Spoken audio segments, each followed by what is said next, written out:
बोलिए श्री जगन्नाथ भगवान की जय। रथ यात्रा महोत्सव की जय। रथ यात्रा हमारे जगन्नाथ जी भगवान की सबसे बड़ा त्योहार माना जाता है। विश्व का सबसे बड़ा त्योहार Rath Yatra, world's largest festival of chariot festival of Mahaprabhu Shri Jagannath ji. Rath Yatra शुरू होती है हमारे प्रभु के मनोभाव से।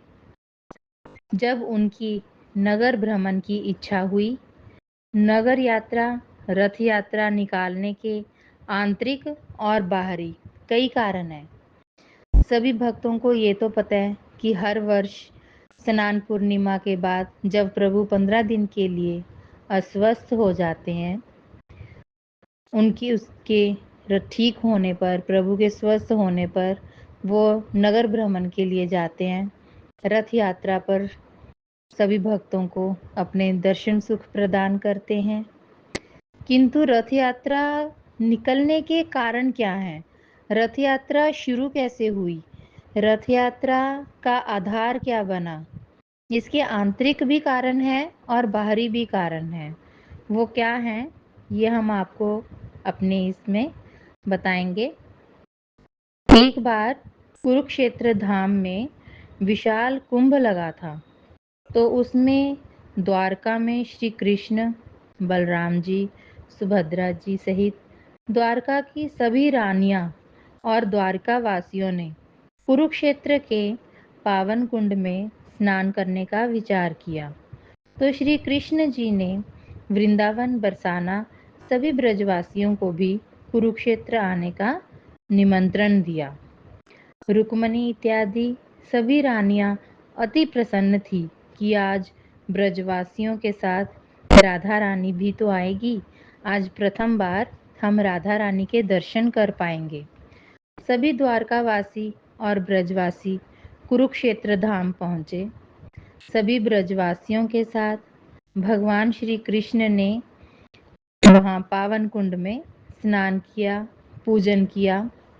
हर ब्रजवासी प्रभु को मिलने आए, अपने अपने रिश्ते के अनुसार। कोई उनको अपना पुत्र मानता था, कोई भाई, कोई बंधु, कोई सखा, मित्र, दोस्त।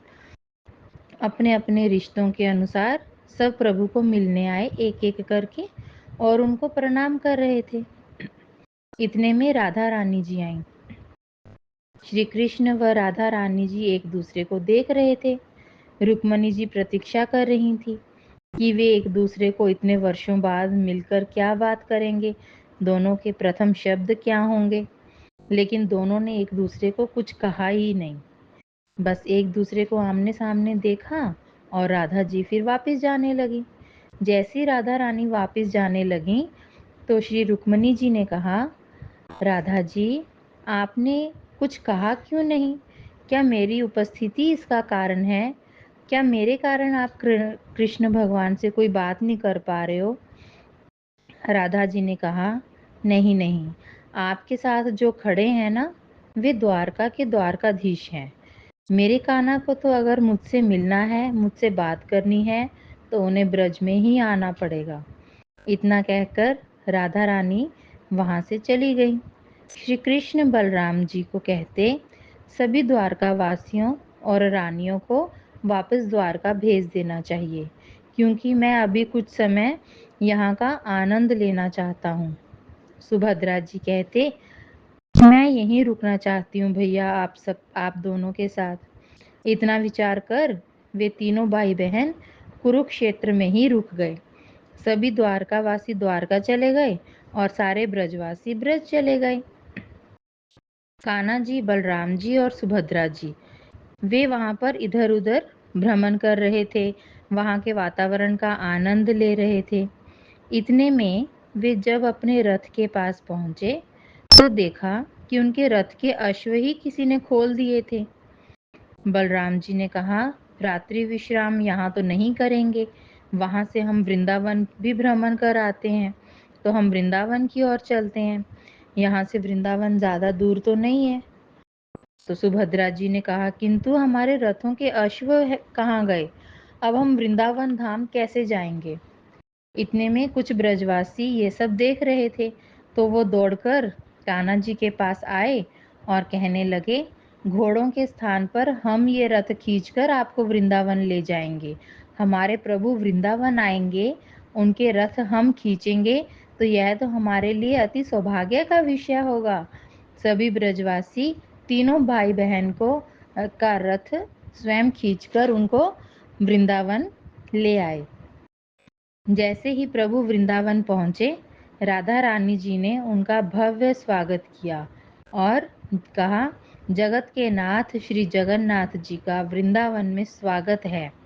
प्रभु श्री कृष्ण यह सुनकर बहुत खुश हुए और उन्होंने कहा, भविष्य में सभी मुझे इसी नाम से जानेंगे।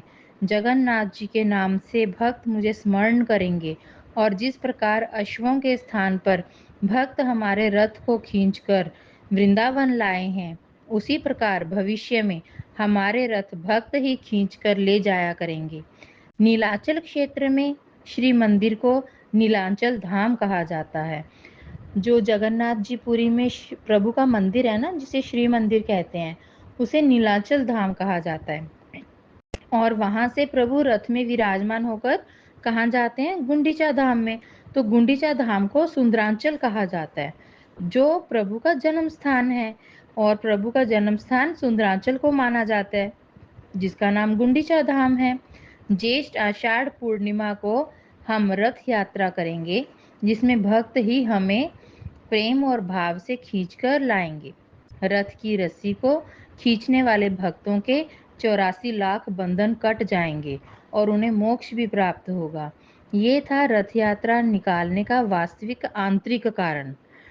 अब हम जानेंगे बाहरी कारण। क्योंकि राधा जी को दिए गए इस वचन को किसी के माध्यम से तो प्रभु संसार के समक्ष लाएंगे। अब प्रभु कैसे सबको बताएंगे कि मैंने राधा जी को ये वचन दिया था, इसलिए रथ यात्रा निकल रही है? वो किसी न किसी को माध्यम बनाएंगे। माध्यम उन्होंने फिर किसको बनाया? महाराज इंद्रद्युम्न जी और गुंडीचा महारानी को। तो क्या कैसे माध्यम बनाया? क्योंकि राधा रानी जी को दिए गए इस वचन को संसार के माध्यम से ही तो प्रभु संसार के समक्ष लाएंगे। तो यह कारण है महाराज इंद्रद्युम्न और महारानी गुंडीचा को दिया गया प्रभु का वचन। जब महाराज इंद्रद्युम्न जी और महारानी गुंडीचा जी द्वारा श्री मंदिर का निर्माण करवाया गया और महाप्रभु की स्थापना भी करवाई गई, तब गुंडीचा माता द्वारा किया गया त्याग कि उन्हें पुत्र सुख का मोह भी उन्होंने छोड़ दिया, तो प्रभु ने उनको मौसी का दर्जा दिया और उनको वचन भी दिया कि आपका त्याग व्यर्थ नहीं जाएगा। आपका एक विशेष स्थान रहेगा हमारे हृदय में। गुंडीचा धाम में हर वर्ष आषाढ़ मास में रथ यात्रा के दौरान 8 दिन के लिए आपके भवन आया करूंगा और आपके भवन में ही मेरा जन्म स्थान माना जाएगा। माता गुंडीचा को दिए गए इस वचन का आधार ही राधा रानी के वचन के साथ जोड़ा गया और हर वर्ष प्रभु की रथ यात्रा निकाली जाने लगी। यही 2 कारण हैं रथ यात्रा निकालने के। बोलिए श्री जगन्नाथ भगवान की जय, बलराम जी महादेव की जय, सुभद्रा महारानी की जय। राधे राधे।